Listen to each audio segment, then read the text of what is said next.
مهمان نهایت عزیز عالم دین استاد پانتون محترم قاری صاحب امان الله احمدی با ما در استودیو هستند و در رابطه با رسم و رواج‌های ناپسند در پرتو قرآن و حدیث بحث ازشان خواهیم داشت. ممنونتان که ما را برای دیدن انتخاب کردین.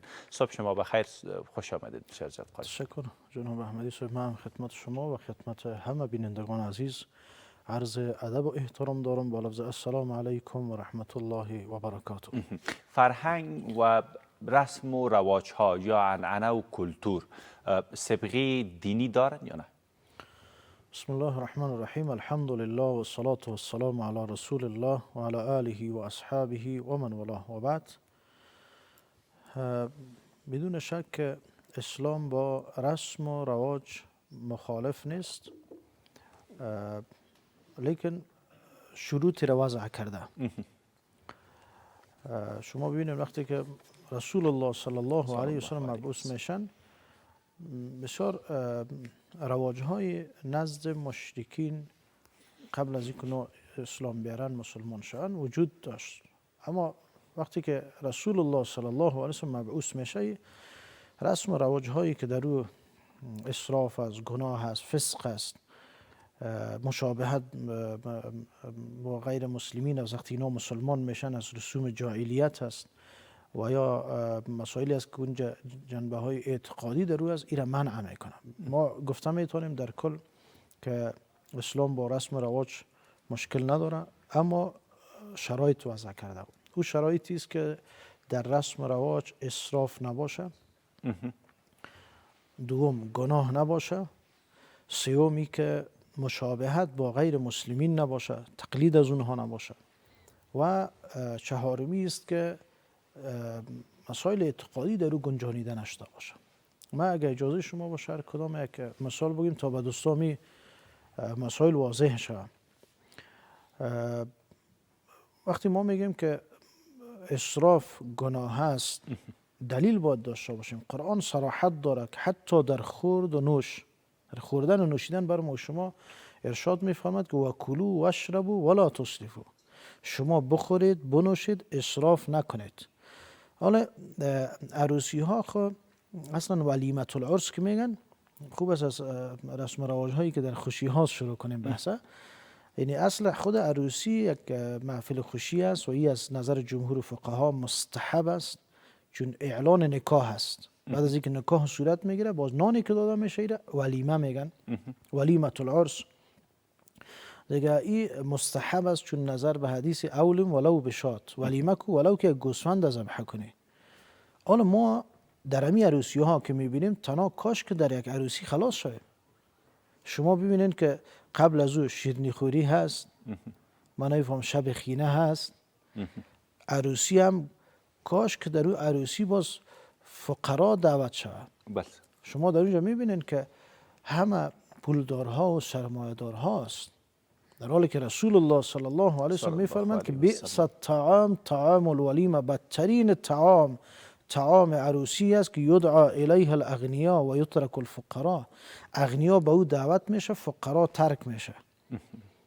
دیگه تا که میتونن مردم دعوت میکنن، در حالی که اینمی هم خودش رسم شد. این هم رسم افغانی است. مولوی صاحب سوال میخوایم قسم مطرح بکنم که چی چیز باعثی از شد که این همه فرهنگای ناپسند، فرهنگایی که تکرخور با اسلام هست، با ارزش با اصول اسلام هستند، چی باعث شد که امروز اجتماع پر از فرهنگای نامناسب بوده باشد؟ آیا ما ضعیف شدیم، ما مسلمان ها، یا فهم صحیح از دین نداریم، از ارزش های اسلام نداریم، از اصول دین نداریم، از رفتار دین نداریم که همه منحرفات وارد به این و آن نام وارد موضوعات زندگی اجتماعی؟ بدون شک جواب واضح است که خودتان فرمودین. یعنی برداشت غلط از دین، یا اصلا گفتم میتونیم عدم آگاهی درست از دین. هیچ معلومات نداریم. کاش که یک چیزی هم برداشت می‌داشتیم. یعنی جهل و نادانی سبب مشکلات شده. ما احمدی صاحب چند مثال ها میتونیم دوستا واضح برشان شد که ما قواعد برشان گفتیم که در او اسراف نباشه، گناه نباشه، مشابهت با غیر مسلمین نباشه و جنبه اعتقادی نداشته باشه. من این مثال ها را از خاطر برای دوستان میگم که بفهمن امی قاعده پیششان باشه. نظر به این قاعده باز غیر از امی مسائلی که ما ذکر کردیم، باز اگر رسم و رواج انجام میدن مشکل نداره.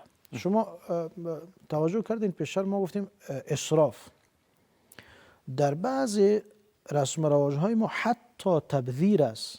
شاید زیاد دوستای ما فرق بین اسراف و تبذیر نفهمند. اسرافی است که یک چیزی در اصلش مباح است. مثلا این پیاله چای از پیش شیریم، چای خودش اصلش نوشیدنش مباح است، اما اگر انسان در این عمل مباح هم زیاده روی کنه نمیره میگن اسراف. مثلا ما طعام از حدش زیاد میکشیم، اضافه میمونه او رو دور میاندازیم، این اسراف شد. تبذیری را میگن که اصل امون شی حرام است، ولو که یک افغانی هم شما برش بتین یعنی اصلش چی حرام است. علمای کرام، علمای جدید کشور ما و شما حضرت اساتید چه نقشی میتونن ایفا بکنن؟ فکر نمیکنید که خود علما هستن که وقتی که یک جای جنازه شوند باز میرن در صف اول هم خودشان استاد میشن، خاتم خودشان هم میگیرن؟ من نمیفهم که چی سابقه دینی دارن که یک گندم را از بغل از او بگی و بری از او بار. باز برای یک چیز جالب چشم دید خود را دید و مایزای بینده گفتن که یکی از علمای ما که در منبر استاد بود در یک جنازه گفتن که رزق دهنده الله ذوالجلال و الاکرام است. در امو صحنه دیدم که یک پاکت برش نزدیک میشد، جیب خود را خوب برش استوار گرفت که باش بیشتر جای شود. چرا نقش علمای ما چی شده میتونه؟ من فکر میکنم احمدی صاحب ما باید اهل علم با اهل لباس بفهمیم. این هر کس میشه از لباس علما استفاده کنه. اگر ما خودمون فهم درست داشته باشیم ما عالم از غیر عالم تفکیک میکنیم. نمیشه که هر کسی که ریش داشته باشه لنگی به سر بکنه. بگوین مولوی صاحب که تاجران دین چقدر شدن؟ امیر ما برای تکمیل کنم براتون. ببینید علی رضی الله عنه میگه لا تعرف الحق بالرجال، حق به اشخاص نشناس، بل اعرف الحق تعرف اهله، حق بشناس اهل حق بشناسی. وقتی ما مطالعه درست داشته باشیم، قوی تفکیک داشته باشیم، با عالم از غیرش ما تفکیک میکنیم. او کسایی که فرموده شما تجارت میکنن از آدرس دین، اونا عالم حقیقی نیستن. این مشکل خود ماست. ما در بعضی مساجد است نصب و عزل امام به دست عوام الناس است. میگه باشه این مولوی صاحب اقتصادی است، فامیل امروش نیست، برو گزاری ما میشه. خب احمدی صاحب به من اجازه بدین فقط یک دو سه مثال از این رسم و رواج بگیم چون موضوع برنامه شماست. من براتون گفتم که در رسم و رواج اسراف نباشه که واضح هست، از عروسی ها یاد کردیم. دوم که مشابهت با غیر مسلمین نباشه. مثلا شما ببینید در مراسم نامزادی یک چیزی به نام چله بدلی را حتما شما شنیدین. این چله بدلی سه مشکل داره علما میگن. یک مشکلش است که لمس زن بیگانه غالبا در نامزادی ها نکاح عقد نمیشه. وقتی پسر چله بدلی میکنه با دختر، در اینجا دست دختر لمس میکنه و در حدیث میں اگر در سر یکی از شما میخ آهنی یا سوزن آهنی در وقت میں کوبیده شد، بهتر از برش از که یک زن بیگانه را لمس کنه. مولوی صاحب انتقاد سر ملت افغانستان صورت گرفتن با یک لمس کردن. ما هم طرفدار از این نیستم چرا توهین و تحقیر شوند، ولیکن یک ایجاب و قبول شاید صورت گرفته باشند که باز مرحله چله یا نامزادی از هر آن چیزی ایجاب و قبول بحث حلال و حرام به ولیکن بیاین وقتی که قدر انتقاد پذیر هستیم چرا باز خود را ملامت نمیکنیم؟ چرا کسایی که باز هم مسلک ما هستن، اونا عالم هستن، در مساجد تدریس میکنن، مشکلات علما را چرا باز بیانگر نمیکنیم؟ نظر به احمدی صاحب من پیشتر شاید سوء تفاهم شده باشه، من از اهل علم واقعی دفاع کردم. از کسایی که سوء استفاده میکنن از نام دین من از اونا دفاع نمیکنم. امروز شما موافق هستم، ولیکن این مسائل هم که میگه علما قوی اجرایی نیستن. علما به زبان میگن بیان کردن، همیشه علمای ما حق گفتن. ما علمایی داریم که اونها حق گفتن همیشه بیان کردن، ترس از کسی نداشتن. همین بحث شما نموندین ما تکمیل کنم. من گفتم که چله بدلی سه مشکل داره. یکی که لمس زن بیگانه که گفتیم، ایجاب قبولی اما نیمه نکاح هم خودش یک چیز شرعی نیست، نکاح باید پوره باشه. دوم امی مراسم چله بدلی که از شما ببینید این یک رسم تقلیدی است، از غیر مسلمین است. و سوم مشکلش است که طلا غالبا طلا میپوشن، پوشیدن طلا به مرد نارواست. علی رضی الله عنه روایت میکنه که رسول الله صلی الله علیه و سلم ابریشم به دست راست، طلا را به دست چپ گرفت و گفت که ان هذین حرام علی ذکور امتی، اینمی دو چیز به ذکور امت ما حرام است. مثال دیگه ما از شما آخر همی بحث چیزا گفتیم که مسائل اعتقادی نباشه در رسم رواج ها. شما ببینن چون از رسم رواج های عروسی ها یاد کردیم، وقتی عروسی صورت میگیره در بعضی جا وقتی که شاه و عروس میرن در خانه، باز در زیر پایشان مرغ ذبح میکنن. شاید شما خبر باشین، دوستای ما همگی اطلاع دارن، یک رسم عمومی است. در حالی که علما میگن اینمی ذبح کردن خود مرغ در زیر پای شاه و عروس ای در حکم ما اهل به لغیر الله میشه، ای تعظیم شد به اینا. ما در کل اگر این مسائل در نظر بگیریم که مسائل اعتقادی دو نباشه، اسراف نباشه، مشابهت با غیر مسلمین نباشه، در این صورت باز مشکل وجود نداره. اسلام با رسم و رواج ها مخالف نیست. یعنی رسم و رواج های ناپسند هم هستن که شما بنابر 3 دلایل که موضوع نامزادی بودن بیان کردین. بله، ولیکن کیا مرتکب از امی گناه میشن؟ مسلمان هستیم یا نیستیم؟ چرا؟ پیشتر ما بر شما گفتیم که همه به سبب جهل و نادانی بروز میکنه، پیدا میشه. نقش علما رو چقدر مهم میدانین؟ بدون شک علما ورثه انبیا هستند. رسول الله صلی الله علیه و سلم فرموده العلماء ورثه الانبیا، اینها هستند که مردم راهنمایی میکنن. ولیکن باز هم ما تاکید میکنم به دوستای ما، یادآور میشم که ما اهل علم از غیر اهل علم تفکیک باید بکنیم. اگر یک تفکیک اگر شما انجام داده باشین مولوی صاحب، خدمت اعضای بیننده ما برز برسانید که به نظر شما در افغانستان چه کسای واجد ازی هستند که برن در منبر بشینن و تقریر داشته باشند بر ملت افغانستان و به چه تعداد تاجرای دین هستند؟ اول خب مشکل جدی ما از مساجد شما یاد کرده نیست که در اونجا صلاحیت بسیار نزد عوام الناس است، عام مردم است. یک کسی مسجد جور کرده اما امام عزل و نصبش مربوط از اوست. اول باید بدون شک که وزارت ارشاد حج و اوقاف نقش خود داره، امام معرفی میکنه، اما نسبی فکر میکنم صلاحیت هم برای خود مردم داده شده. در اینجا شرایط شما گفتین، بله هر کسی در هر فن باید وارد باشه. این اهل علم میتونه تفکیک کنه، یعنی عوام الناس نمیتونه. مثلا یک کسی امامت میکنه، یکی از شروط صحت امامت صحت قرائت است. ما تعداد زیادی رو میبینیم که امامت میکنن حتی اونا تلفظ صحیح نمیتونن کردن، حتی قرائتشون درست نیست. حتی تعدادی هستن، ما به علمای بزرگوار ما احترام داریم، اما تعدادی هم هست که شما پیشتر مشکلات گفتین از آدرس علما سوء استفاده میکنن. اونها حتی به قواعد ابتدایی صرف و نحو آگاهی ندارن. اما خطبه که میخوانن امور به گرامرش به اصطلاح مردم به او آشنایی نداره. اینا حدیث وقتی خوانده میشه سند حدیث باید بفهمن، این حدیث صحیح است غیر صحیح است. وقتی در یک مسئله فقهی فتوا میتن باید دلیل از او را بفهمن. مثلا علما میگن خود مذهب ما، شما مذهب امام بنی رحمه الله که ویل للذی یحدث عنا ولم یعرف دلیلنا، افسوس است به کسی که از ما صحبت میکنه و دلیل ما را نمیفهمه. دیگه نال کسانی را ما شما عالم گفته میتونیم که در هر فن و در هر بخش اونا مهارت کامل خدا داشته باشن. بین مولوی صاحب ما شما خود مسلمان هستیم، یک روز از دار فنا به دار بقا رحلت میکنیم و هر آن چیزی که ما در دنیا انجام داده باشیم بجز از امو و ثواب هایی که جاری هستند دیگه هیچ چیزی را ما از این دنیا برده نمیتونیم.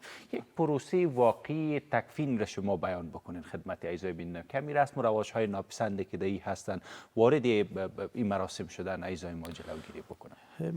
منظور شما اگر ما به شکل ناموار بگیرم شاید فراموش امام شده باشن، ولی امام نفهم جمعگی داریم، چل داریم، سال داریم، مدیر صاحب نسیم خان دیگه کدام مسائل داریم نمیفهم در ارتباط خودش رسم و رواجای اسقاط هستن. بله همین قسم که ما رسم و رواجایی گفتیم در خوشی هاست که خلاف شرع است. بله وقتی کسی وفات میکنه اول از اینجا ما آغاز کنیم بحثه که هنوز جنازه در خانه از دفن نشده، مردم جمع میشه، همگی لقمه های کلان به اصطلاح مردم میگیرن و به نام غم شریکی آمدن.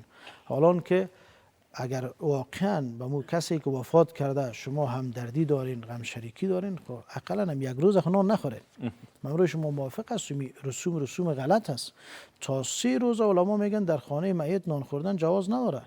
نظر به حدیث اجعلوا لآل جعفر طعاما، شما به آل جعفر طعام تهیه کنین. وقتی حضرت جعفر شهید میشه رسول الله صلی الله علیه و سلم میفرماند که شما به آل جعفر طعام تهیه کنین، فقط اتاهم ما یشغلهم، بر از اینا یک مصیبتی آمده که اینا را مشغول کرده. حالا برعکس در وطن ما شما به تایید فرموده شما در اونجا هنوز بیچاره مسکین دردم و کسی عزیز خود که از دست داده او را فراموش نکرده که تشویش دیگه برش پیدا شده، کالی چه قسم میشه که آرد بگیره و روغن بگیره، دو بوجه برنج به اصطلاح بله برنج بگیره و این مردم مهمانی بده، مهمانی شده دیگه. در حالی که دیگرها در این مصیبت چی کنن؟ همراه از این همکاری کنن، هم شریکی نمیره میگن چیز کار باشه، ضرورت باشه. ما برعکس، ما هم میایم سر از اینا دیگه خدا دیگه یک بار اضافه به نام غم شریکی این مسکین بیچاره را قرضدار و گار میکنیم دیگه. بدون شک این هم مشکل دارم. تا 3 روز ما باید کوشش کنیم با میت خود ما همکاری کنیم. و شما گفتین صدقاتی که داده میشه برای میت، این اگر به نظر خود ما واقعا برای مستحقین داده شده، ثوابش برای میت بخشیده شده، این ثوابش بهتر است از این که ما ختمه های نمایشی داشته باشیم و مردمی را دعوت کنیم که در اونجا هم شما میبینین هیچ فقیر نیست، همه معتردار است، رئیس است، وکیل است، شاید کسای که سرمایه دار است و او را نزدشان که شما طعام بیارین، غذا را بیارین. زیاد از اونا پرهیز است. یکیش میگه من روغن نمیخورم و نمیفهم، دیگه‌اش میگه که من چیزی شاید یک فرمایش یخنی را هم باز داده باشه. بله اول صبح نان هم زیاد. اما اگر شما به یک فقیر و بیچاره مسکینه که پشت دروازه ایستاده است و اونا منتظر است که آیا پس خورده میمانه نمیمانه برش میتن، اگر به او یک نان خشکم بتین از اعماق قلب خود دعا میکنه که الله برای تجربه برای میت هم ثواب میرسه و برای ما هم میرسه. مالی تا که یاد ما از این رسم و رواج ها هستن، نمیفهم که تا چه وقت زنده هستیم و دیگه چقدر این رسم و رواج های ناپسند را ببینیم. خود همین افغان ها هم مراسم ها را راه میاندازن، انجام میتن. علمای ما باز در صف اول شاید پیش برشان نشسته باشن. نمیخوایم تاخت و تاس سر علما داشته باشیم. هر کسی را دوست داشته باشی با ما مؤاخذه میشیم در روز محشر.